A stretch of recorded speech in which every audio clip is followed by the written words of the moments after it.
before I squeal, pig.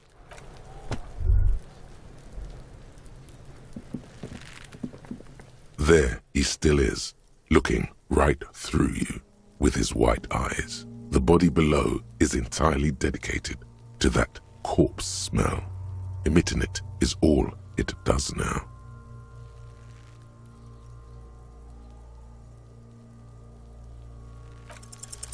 You crack open the ammonia ampoule and breathe in.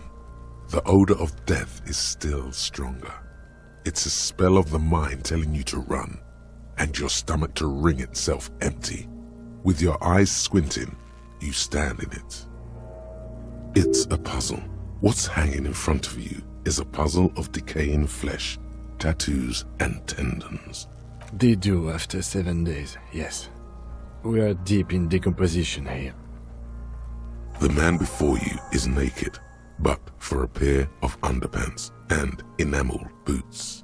His skin is greenish, marbled with decaying veins and blotched by lividity. A fading web of tattoos covers his chest and shoulders. The cargo belt used to fasten him to the branch above appears industrial in strength. The material appears to be ceramic. Its clean white stands in stark contrast to the decaying flesh above the knee. The man wore thick polymer socks, probably for padding. A fine array of interlocking plates covers them. Delicate and fragile, they feel alien to the world around you, out of place somehow. These are clearly not boots. They're armor, possibly part of a larger set. Indeed. Technically speaking, these are sabatons, not boots. Oh, the lieutenant uses a memo technique A6. That's not just any notebook. It's a classic. It's clearly some manner of super armor or future armor. Super future armor? I'm useless. Ceramic plate. Zirconium dioxide, most likely. This is where the make would be. Under the hill. Fair weather. Fair weather model T500 VE. I'm guessing that's vitreous enamel. This is advanced stuff. Piece by piece. He's been out here for 7 days. It would be odd if they didn't. We should keep a lookout for these pieces. The armor could yield information. This is one thing he might actually know. No, I think he had something precious underneath the clothes. They had to remove the jeans and shirt we found to get to it. And this kind of armor is often worn under fabrics. Nice. That makes sense. They usually hang them completely naked for that. La puta madre, the Mazda, the Besmerties and the like. This one still has his underpants.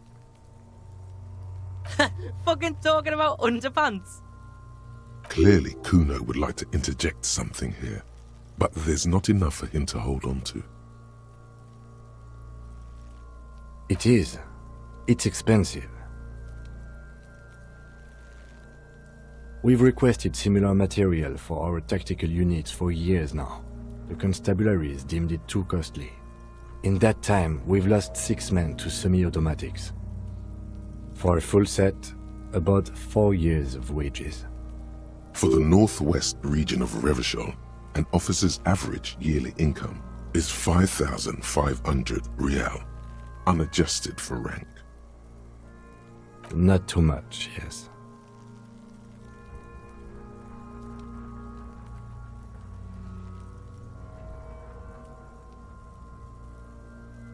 It's a sorry situation, I agree.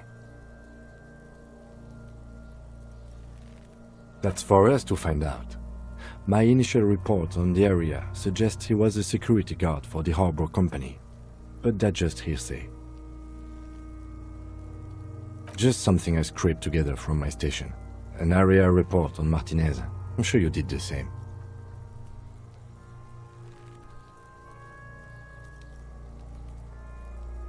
I agree. This equipment is way beyond what a guard can afford. A small bell-like sound fills the air, like tapping on the side of a porcelain cup. Suddenly, your biceps coil up. Your elbow is sharp and cocked for a punch. Your fist connects to the boot with the same ding. The sound does not appear to get louder. The only difference is a barely audible click underneath. Sounds like the end of a long dice roll. Did you hear that? A click? This is a kinetic redistributor. It spreads the incoming energy horizontally from plate to plate. When the plates connect, there's a click. That's the sound you heard. Faint, organic lines cover the plates where they separate into smaller ones. These plates then divide into smaller plates until there are hundreds of them altogether, like whirls of floorboards. The design looks organic, influenced by highly resistant wood materials, like lignum vitae and ebony perhaps. If trees were made of porcelain, this is what their cross-sections would look like. The smooth, glossy surface fractures into ever more intricate interconnections, peaking on the right sabaton, where you notice. The whirls are in the shape of a letter and number combination, E50, 100, 1000. Good. Can you read it to me? X5415 6745 678222. Let's lie.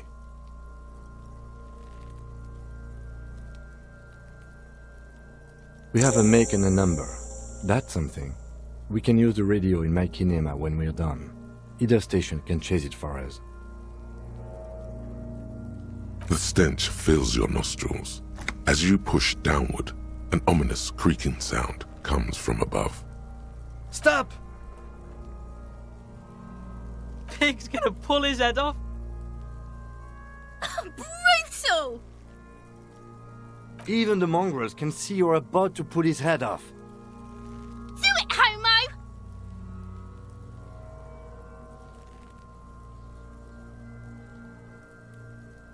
Yes, that's what I said. You'll compromise the coroner's case if you do. So please, don't. Indeed, from this angle, it does look like the neck isn't going to take much more. Being dead for a week has all but liquefied his muscles. What are you trying to achieve anyway? Why are you hanging on to that boot?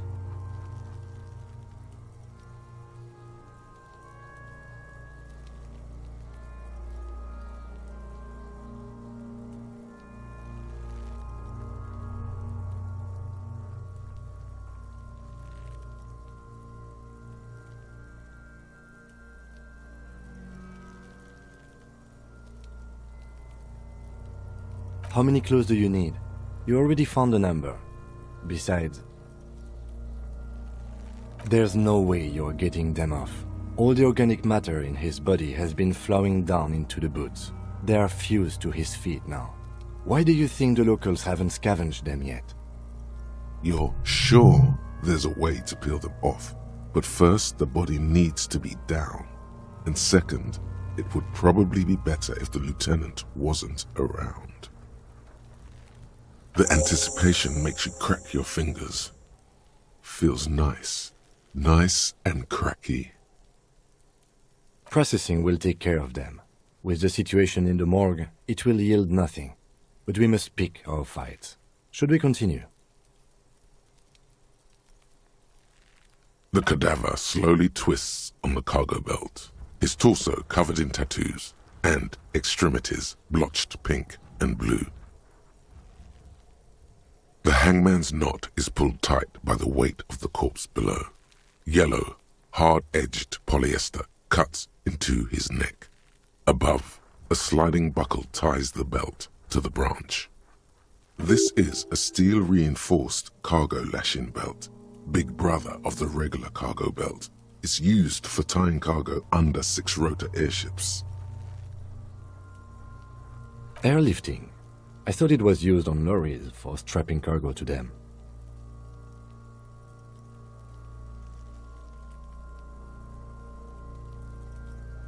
The local harbor uses 6 rotors to shuffle containers around. I get the sense they use whatever was on hand without paying much attention to not incriminating themselves.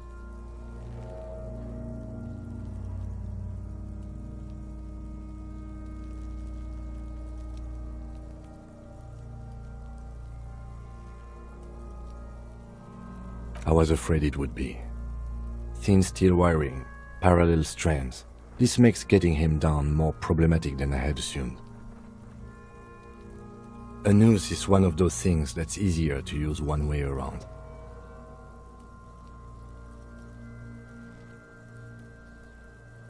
That ladder can't carry a grown man. I didn't see any splintering either, did you? I think they lassoed the branch, then pulled on the belt to close the buckle. Could be. The shape of the branch supports the theory. Right now, everything seems to fit their confession. The cadaver hangs from the cargo belt, limbs limp and torso covered in tattoos. An intricate web of blue lines stretches across the torso, from the right shoulder to the solar plexus.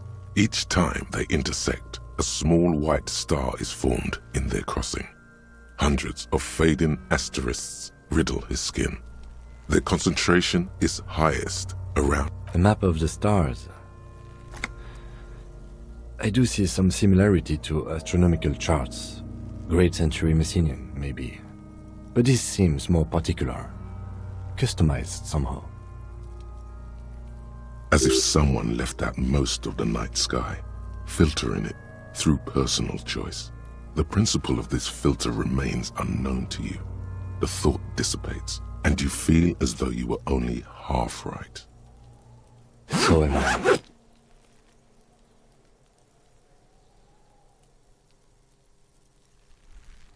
He wears a wide leather belt around his waist and a gun holster under his arm. He takes a thin piece of milled aluminium from his coat pocket and pulls it open. Sounds like a sword being unsheathed. A small lens appears, some sort of camera. A Trigger Sunshine, Mini. Triggered is the world's leading manufacturer of intercommunication devices, primarily projectors. The camera before you looks familiar somehow. Shit, Kuno! What the fuck is that? An instant color camera.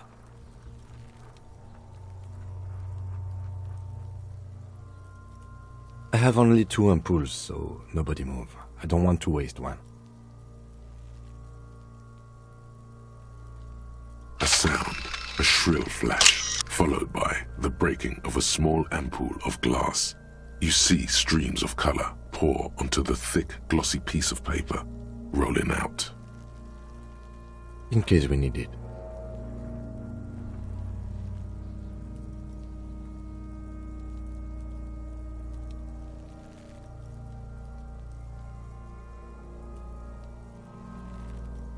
It contains insight to the victim's person. By his build, I'd say this was a man of physical violence. The story he wanted his body to tell was important to him. It is his letter, to us. Someone should decipher it. We'll need to show it around. Sure, just don't lose it. The glassy-eyed corpse looks by, his mouth mute and his skin as colorful as the chemical rainbow on the photo paper, teeming with opportunistic organisms. His eyes are milky white and blind to the world, protruding comically from their sockets.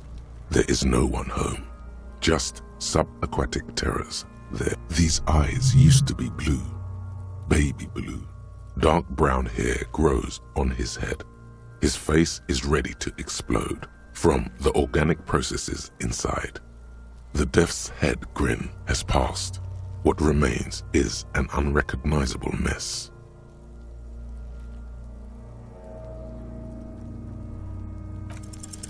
I'm gone. Into the wild pale yonder. In the past, way out in the west,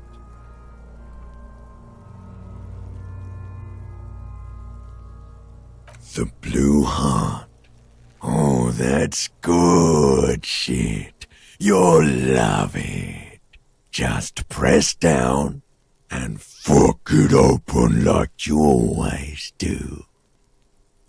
Fuck it hard. Corpopo the clown. He means force. It'll work. I'm a joke. Look at me.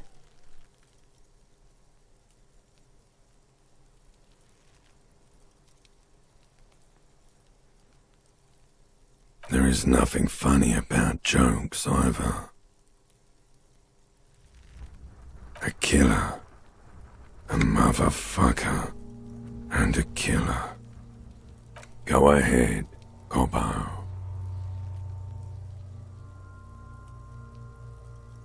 What do you mean? It's the power of your imagination. Go ahead. Ask me more questions. You fucking love questions. Because you're a copperoonie. Look at all of them go. Do you want more questions? Here you go, you loony. Fuck no. You're no Rooney.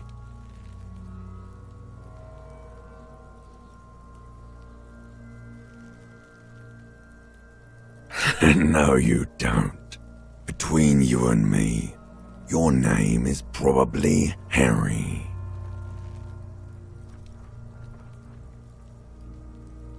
Because you have.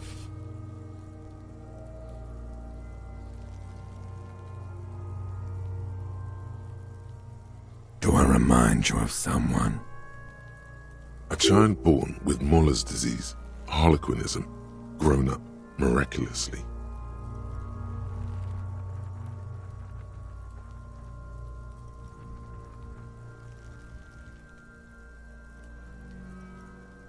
You sure I got out of that one, Coppellini?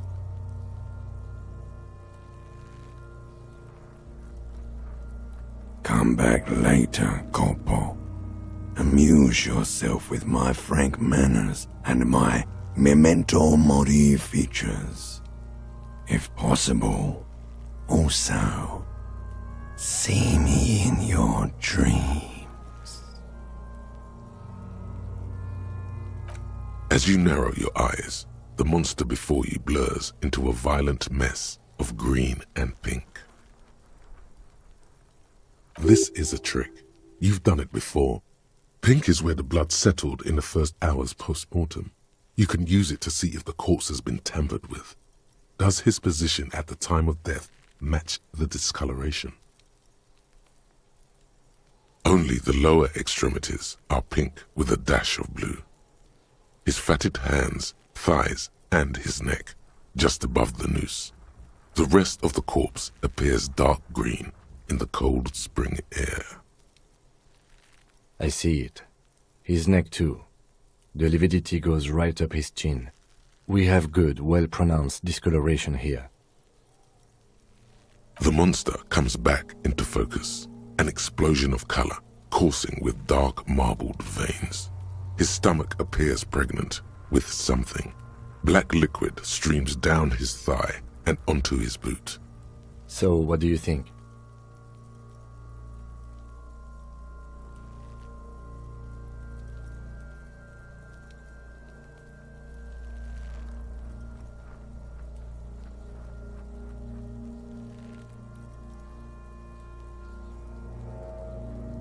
A pool of blood and feces has eaten into the frozen mud below the man's feet.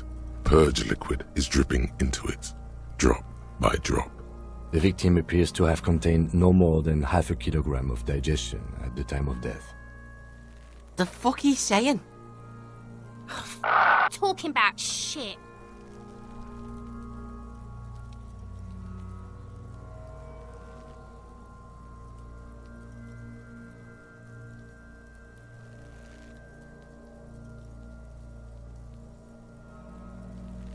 Maybe.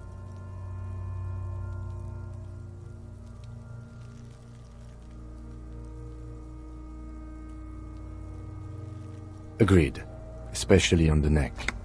The belt acted like a tourniquet, keeping the blood in his head. The hypostasis supports her hanging.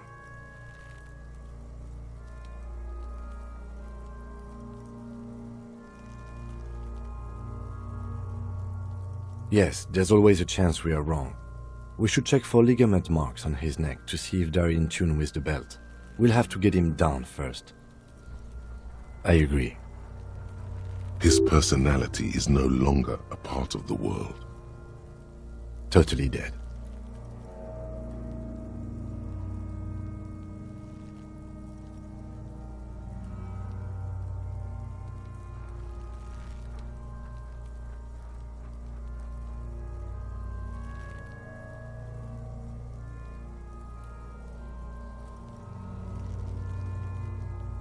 That sounds about right, yes.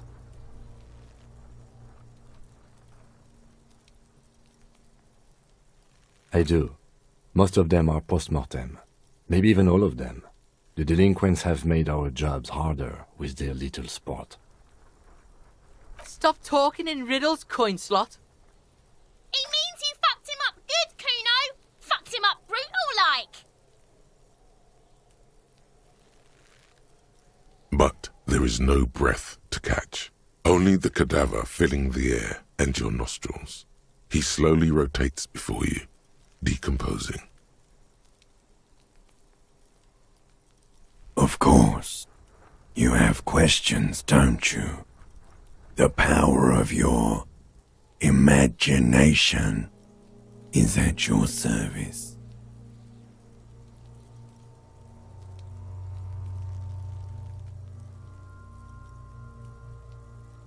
Fuck no.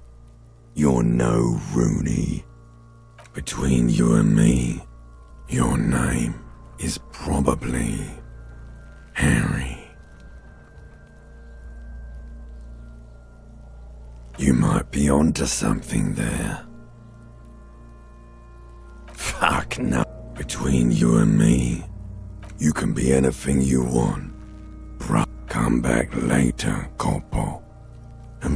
Are you sure we finished the preliminary examination of the cadaver? We might miss some of these things once he's done. The cadaver slowly twists on the cargo belt, his torso covered in tattoos, and extremities blotched pink and blue. The steel-reinforced belt presents a unique challenge. I brought chain cutters, but I don't see a good angle of approach to the belt. He doesn't actually think the challenge is unique. He thinks it's frustrating, annoying, and harder than he thought. The cadaver is a good 1.2 meters up. Neither one of us can reach the belt without assistance. And even if we do, there's the question of cutting the airship strength material.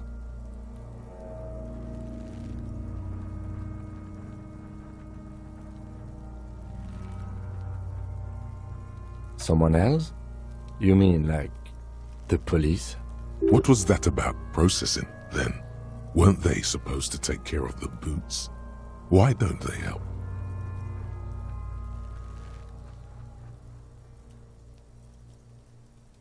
No. Think of the boys from processing as murderers. Only instead of people, they murder crime scenes. Processing is a wrecking crew. They know how to commission off items and how to work the incinerator in the morgue. I know it's hard, but I assure you, the others won't come to help us. And we have a growing sanitary concern here. We need to climb up there and saw the branch? There has to be a less risky way, with less falling down of trees. Yeah! Bang bang time, pig! Shoot his head off! How? Where the buckle ties the rope to the branch. That's a good spot to aim.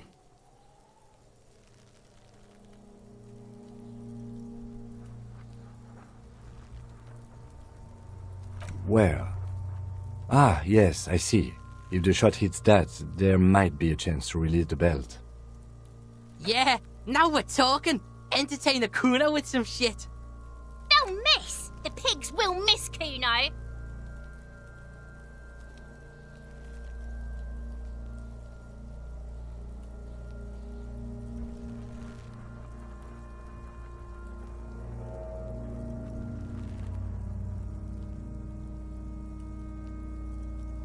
Silence.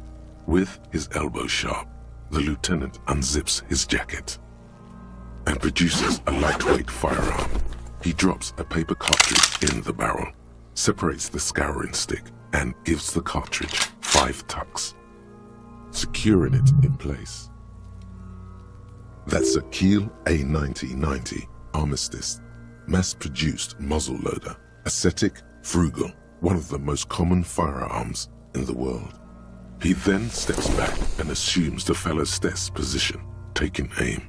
The corner of his eye twitches. His finger is on the trigger. He's gonna fucking miss! The kid's voice is drowned in a shrill blast that echoes off the walls of the surrounding tenements. A cloud of smoke slowly parts in the air as the lieutenant steps back and says, God damn it.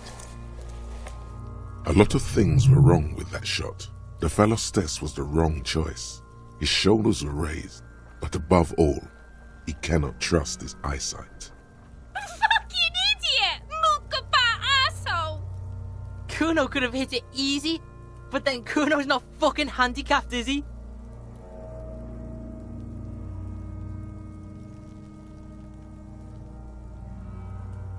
No, we are lucky as it is.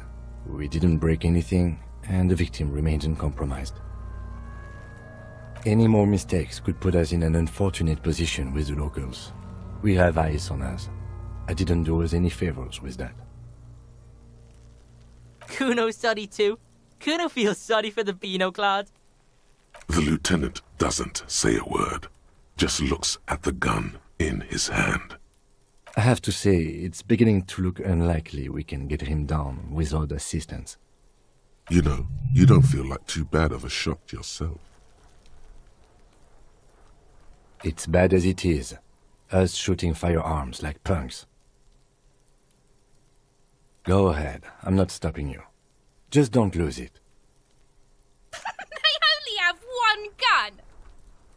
This is the sorriest pair of pigs Kuno's ever seen. Yeah, take it, you fucking banani pointer! Take it and shoot yourself in the mouth!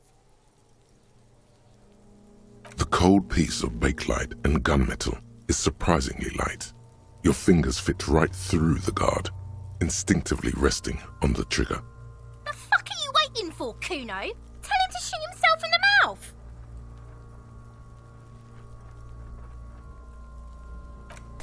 The buckle comes into focus in your sights. You stand with your feet planted firmly in the ground and your left hand supporting your gun arm. Why don't you just shoot yourself in your mouth? At least you won't miss.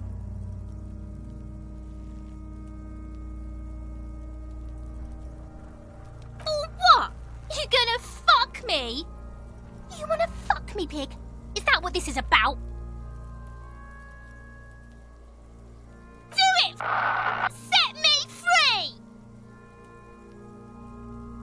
Don't. Do it! Put it right here, Mulka! Right here!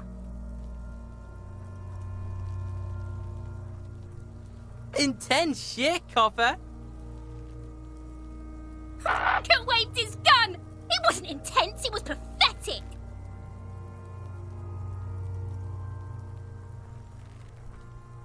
Your field of view narrows. The branch slowly moves, becoming entirely two-dimensional. The metal buckle glimmers, catching the morning light as the corpse slowly rotates.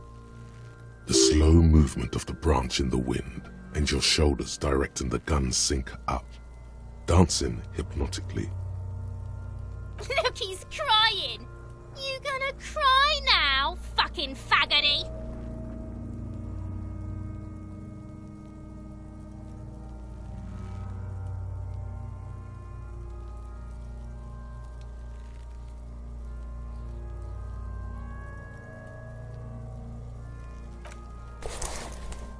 The lieutenant takes the gun carefully from you and holsters it.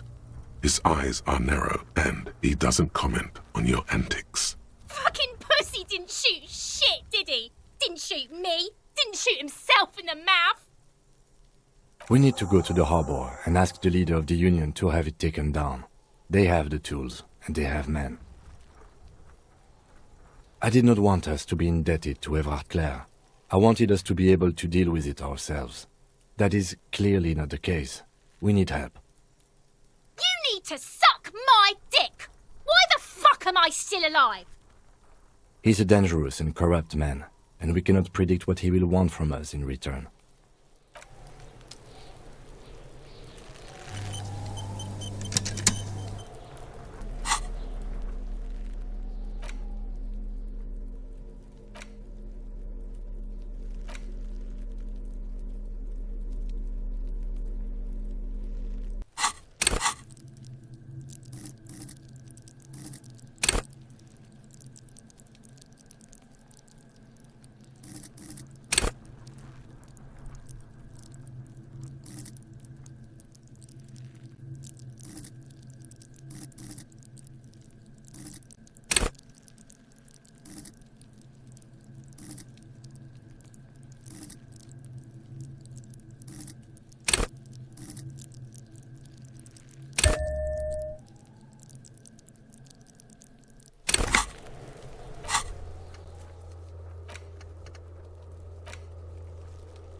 So you tried to kill Kuno's girl?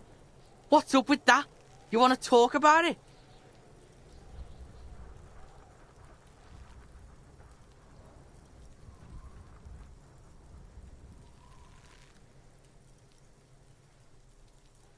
Not all of us. Acts like that stick with you for a while. No one's moving anywhere. Do this shit again, and Kuno's gonna climb in your room at night with a knife. Kuno knows where you sleep. The pig who fucked his window up. I'm gonna climb in through that balcony. Put the fucking knife in you. Yeah, I've been in your room. But you and Kuno are good for now. Pals, shoot that shit at Kuno. Let's have a jolly time. The determination in his voice leaves little room for doubt in his sincerity. He means every word. Needs to be taken seriously.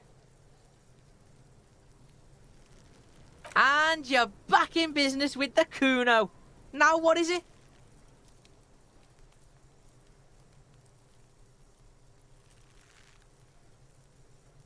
Fucking right, pig. Kuno's filling bathtubs with that shit. Kuno's a kingpin.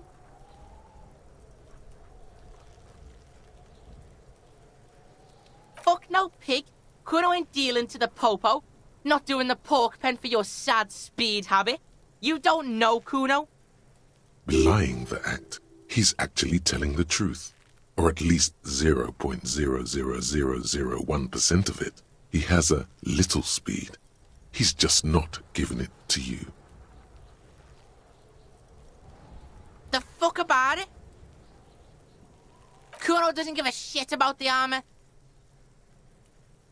Kuno's fuck gimp's got one big thing wrong with him. He's a fucking mutant. Look at him. Fucking growth hormone shit. He's a giant. The armor's too big for any man. Kuno doesn't give a shit about that freak armor. Kuno threw that shit away. Oh, come on. He's just pretending that he doesn't care because he's too small for the armor.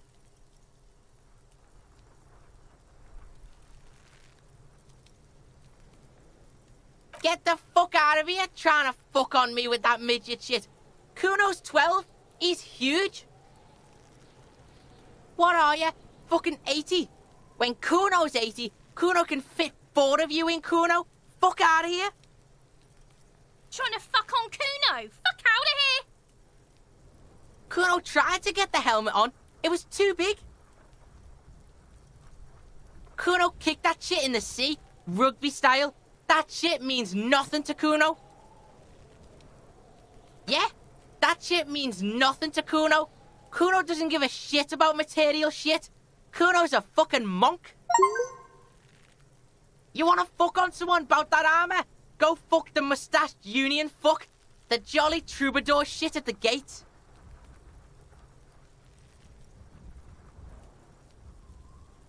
Yeah, cocking boot. You know that jolly union cow fucker? Came around talking about cows or some shit? Came around pretending like he cares about cows? Yes, you met him at the gates. The one with the boots and the jolly smile. Yeah, he's the one you want to talk to. He's fucking crazy about that armor shit. Coming here pretending like he likes cows. Trying to catch a peep at Kuno's armor. Curious, my liege. Why did Kuno feed you this information?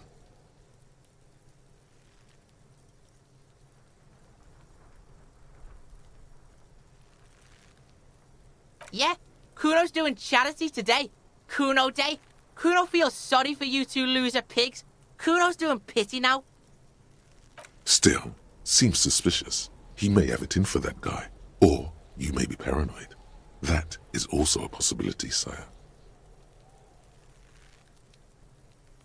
Fuck are you talking about?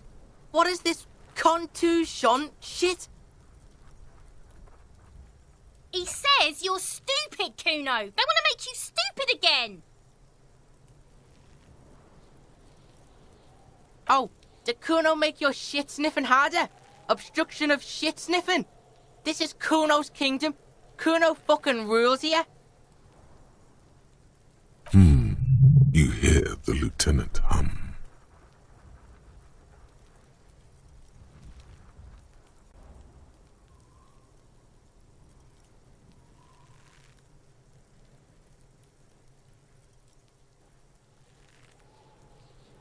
You're testing Kuno's patience here. Get lost,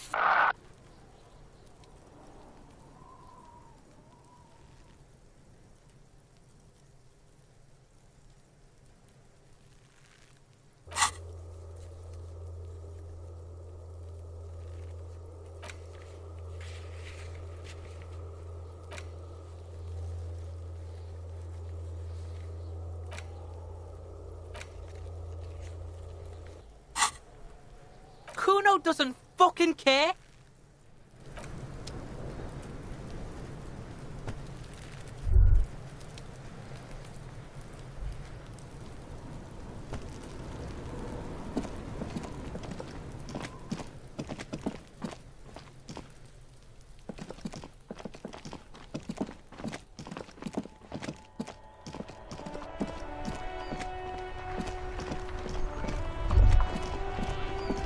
Morning light. The white on blue police livery on the motor carriage cannot but catch your eye. Do something important? Something murder related? There's always something important. Doesn't mean you can't take a moment to admire this piece of machinery. This is a Caprice Canema, the Caprice Motor Corps follow-up to their highly successful workhorse, Caprice 40, and the answer to the Lum's racing breed, Ferv series. With its air-cooled, rear-mounted 12-cylinder compression ignition engine, driving the rear wheels through a 4-speed manual gearbox, the Canema is able to reach 100 kilometers per hour in 13.5 seconds and go on to a top speed of 180 kilometers an hour.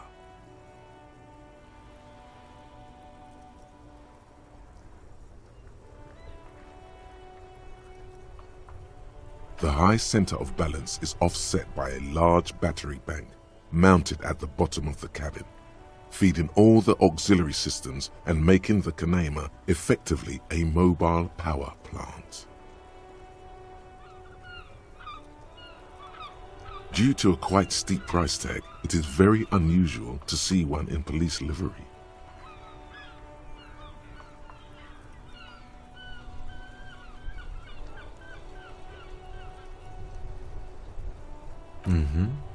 You want to take a closer look? 130. I reckon that's a 7-liter V12 there. Man, that's got to be a major advancement over the KR18GU engine on the old Caprice 40. Yeah, you know it?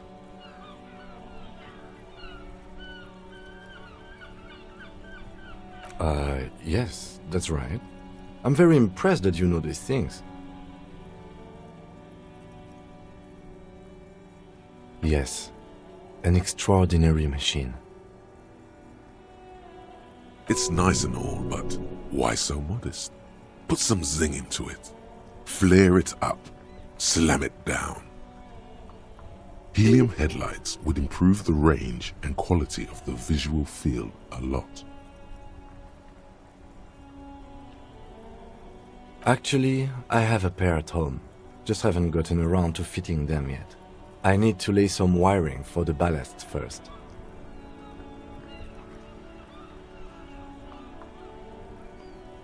You want to help? Thank you for the offer. That might be fun. Let's do the case first, though, alright? He liked the idea.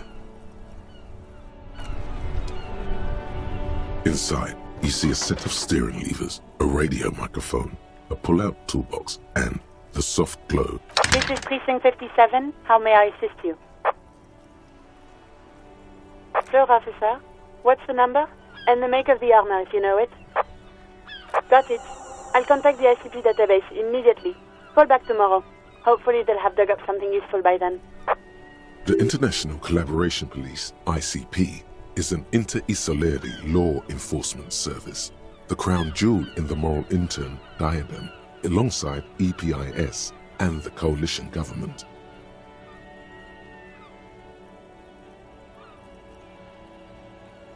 Just a second, officer.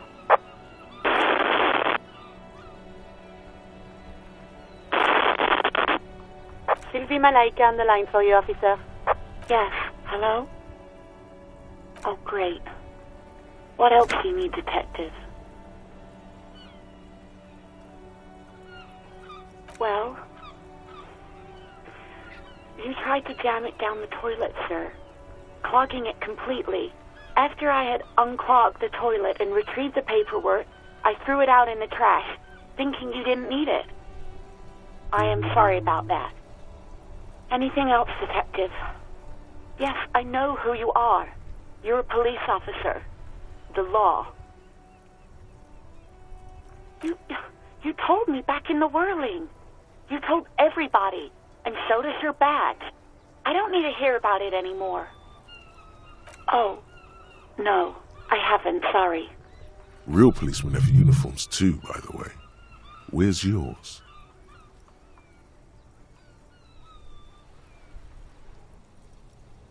He's in plain clothes, voluntarily. It's different from not knowing where your uniform is.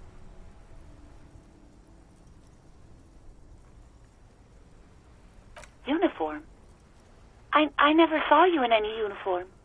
You had your things on, the disco things. Please, no, not this again. Everyone saw your cool gun, detective. You were trying to impress some people with it. Everyone was eating, and you were waving it around in everyone's face, begging them to describe it. You said it calms you, and then you started making suicide jokes. It got pretty graphic. Oh, those again. I have been trying to wean you off them. You know, when you put your gun, your actual gun, on your temple and pretend to shoot your brains out, off of that, people don't like that. I remember this. You were screaming things like, "My brains are all over the wall, painting them red. I won't be seeing it, 'cause these are my brains. I can't see without my brains." Very nice visuals there.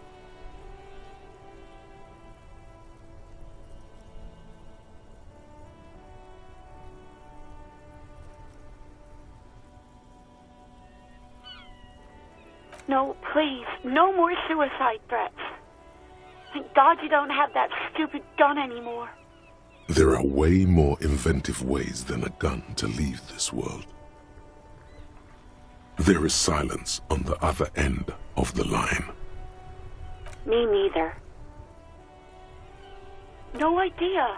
All I know is next you were waving around money instead, saying things like big butts cannot lie and guns can't buy money, but money can always buy guns. It almost looked like you pawned it, but believe me, I did not ask. You hear the call breaking up on the other end of the radio, and then the already familiar voice. Anything else I can help you with, officer? No, and I doubt they'll get back to me before tomorrow morning. Anything else? As always, it's DJ Mesh and Fellatio, and you're listening to Street Freaks FM, bringing you the hottest, the nastiest, the most vulgar. A flock of seagulls takes off nearby, startled by the roaring radio. Right away, the lieutenant reaches into the cabin and turns off the radio. Someone must have been messing with the radio, or maybe picked up a random frequency. You wanted a prime line, right?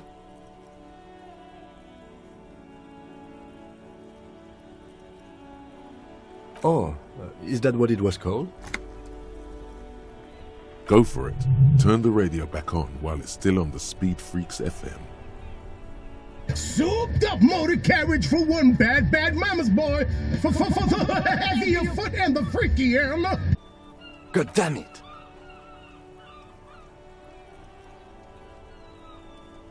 Look, it helps me to stay alert on long nights, okay? It's a method. I'm not some kind of speed freak or...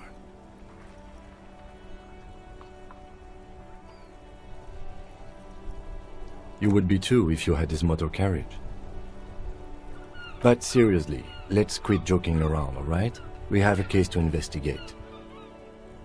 This is Precinct 57. Can I connect you to someone? 57's over and out. In the cabin, you see a set of steering levers, a radio on a hook, a pull-out toolbox, and the soft glow of the fuel preheater gauge.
The tear machine stands in the corner. Your bottles clunk into the machine.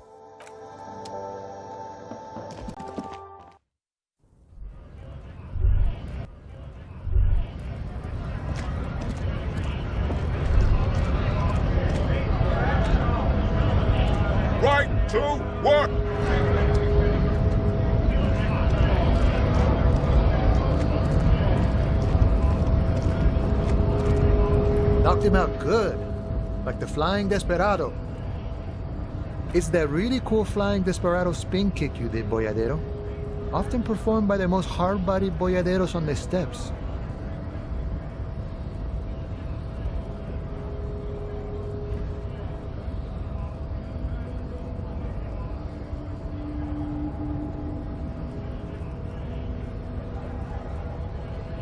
So, what's on your mind this time? The little boy had it good on his promise. To get me into trouble. To sick the pigs on me, pardon the choice of words, not mine. What happened? I was asked to look into that armor situation. Official Union probe, you know. Track it down, see who took it. Did you? At first I thought, why not? Maybe the pieces can feed the strike. Buy us a few more days under the sun, you know? So I went to this boy. He said he'll make me his prison bitch. He's got eyes everywhere, the cop's in his pocket, and he's the king of Jamrock. Serves me right for doing menial footwork. I dropped that probe right then and there, and it still got me into trouble. One bad move is all it takes.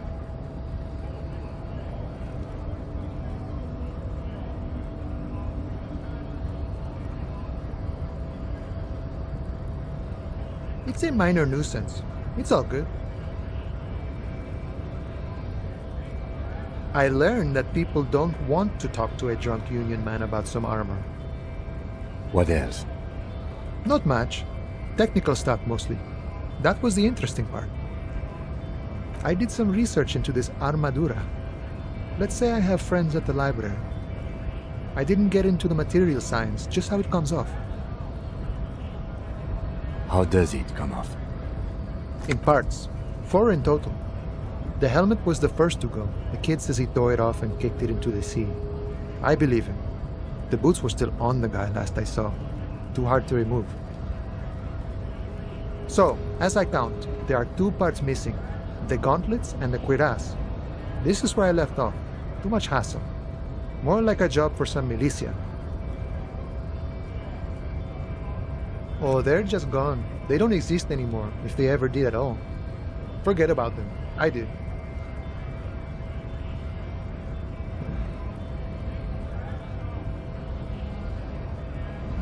All of it? There are junior officers out there, eager to prove themselves. I would leave some for them, but okay. Let's find all of it. It's implied he finds it unlikely that you will succeed in this. And Mesqui's epic then, all across Martinez. I hope it will be a real bonanza for you.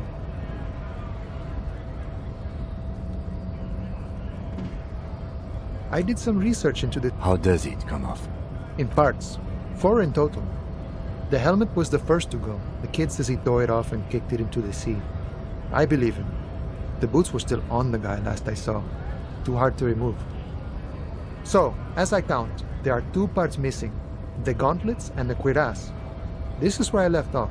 Too much hassle. More like a job for some militia. Yes, you said as much. No problem. If you see that kid, thank him from Call Me Mañana. Thank him for showing me the way.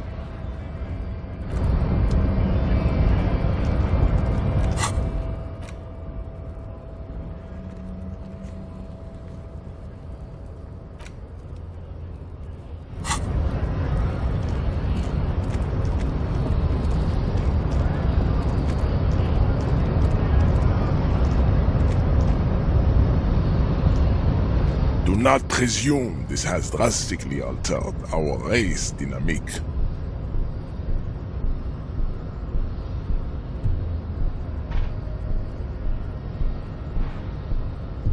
True, I said nothing about our personal dynamic. That has altered a little. I am not the first line of defense. I am the last. In addition, these so-called hardy boys are an effeminate clique of bodybuilders. Their company is spiritually degrading. You pick up on something artificial in his tone, like he's putting on an act. This is unlike him. He is usually more himself.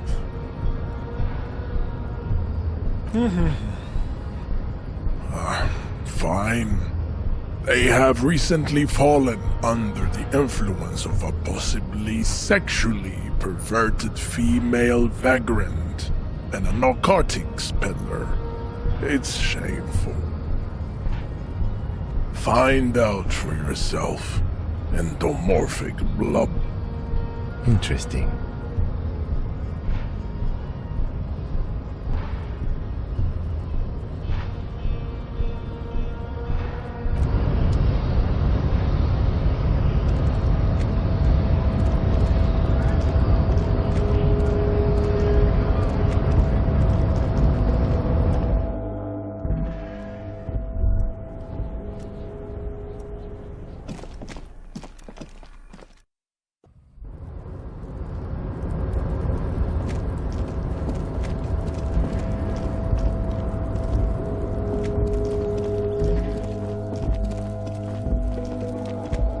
This is the night what?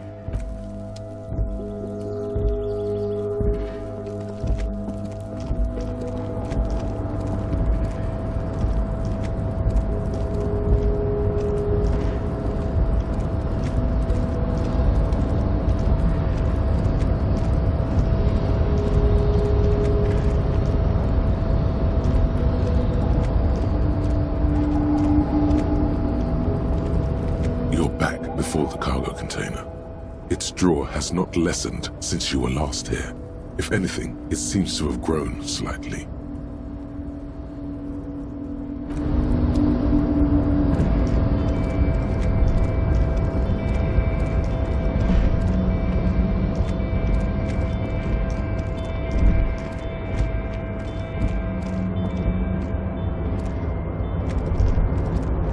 Oh, hey, mister.